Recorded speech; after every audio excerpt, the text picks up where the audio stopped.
कहानी है रामपुर गांव की, जहां के मर्द महिलाओं को हमेशा नीचा दिखाने की कोशिश में रहते। अरे अभी तक खाना नहीं आया क्या? मुझे एक और शादी करने की जरूरत है।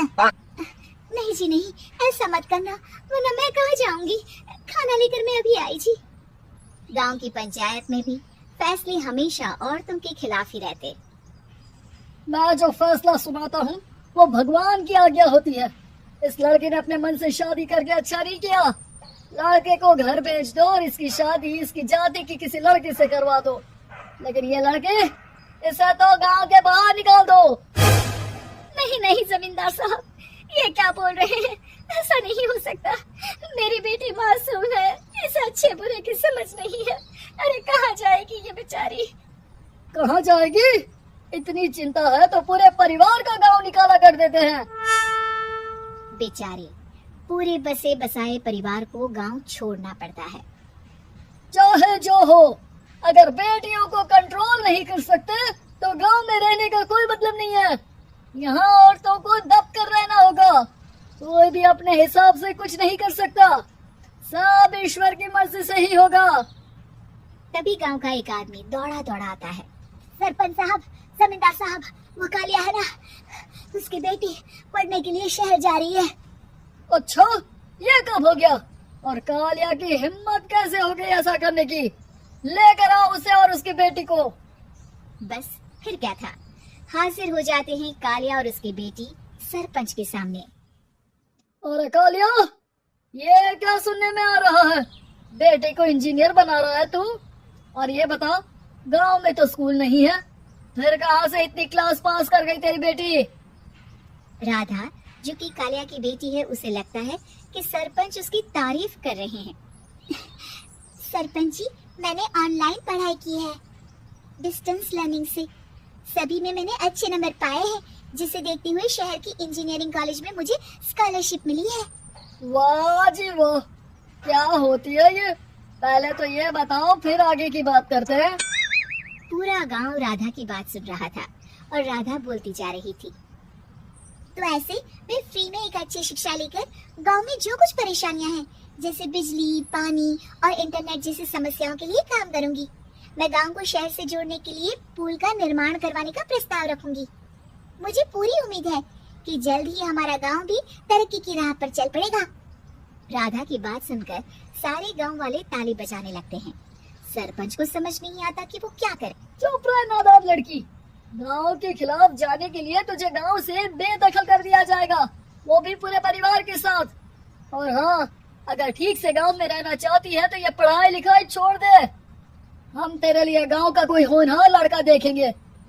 तभी गांव का एक आदमी बोल पड़ता है।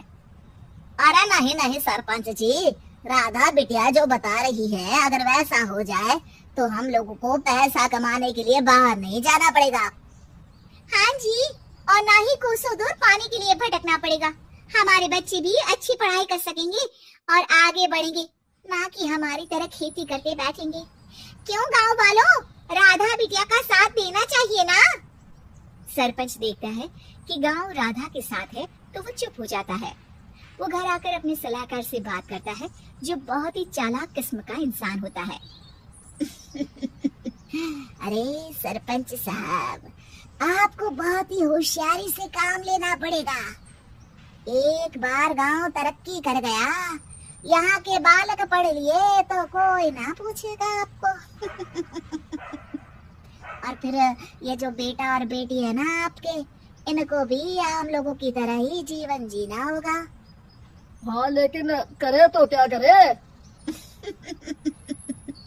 वो ना आप मुझ पर छोड़ दीजिए, बस मैं जैसा बोलूं करते जाइए। अगली रोज सुबह जब गांव वाले सोकर उठते हैं तो राधा के घर के बाहर और साथ ही वो लोग जिन्होंने राधा का सपोर्ट किया था, उनके घर के आगे लाल रंग से कल आऊंगी लिखा होता है। कल आऊंगी? ये क्या होता है? अरे ये तो खून से लिखा है, लगता है कोई भूत प्रेत या चुड़ैल का साया है। चलो सरपंच जी के पास चलते हैं। सभी सरपंच के पास जाकर उसे सारी बात बताते हैं। और ये तो बड़ी मुश्किल की बात है। चलो, मैं एक बाबा को जानता हूँ, उन्हें बुला लेता हूँ। सरपंच बाबा को लेकर गांव के घर के बाहर जाता है। ओहो, तो ये वो चुड़ैल है जो उन लोगों को निशाना बनाते हैं जो गांव को बदलने का सपना देखते हैं। वो गांव को ऐसे ही संपन्न देखना चाहती है, वो नहीं चाहती कि कोई बाहरी यहाँ का कायाकल्प करे। क्या तुम लोगों में से किसी ने गांव को बदलने की सोच रखी है? तभी राधा की माँ रोते रोते आती है। मेरी राधा घर से गायब हो गई है। अरे कोई तो बचाओ, मेरी बच्ची कहाँ गई?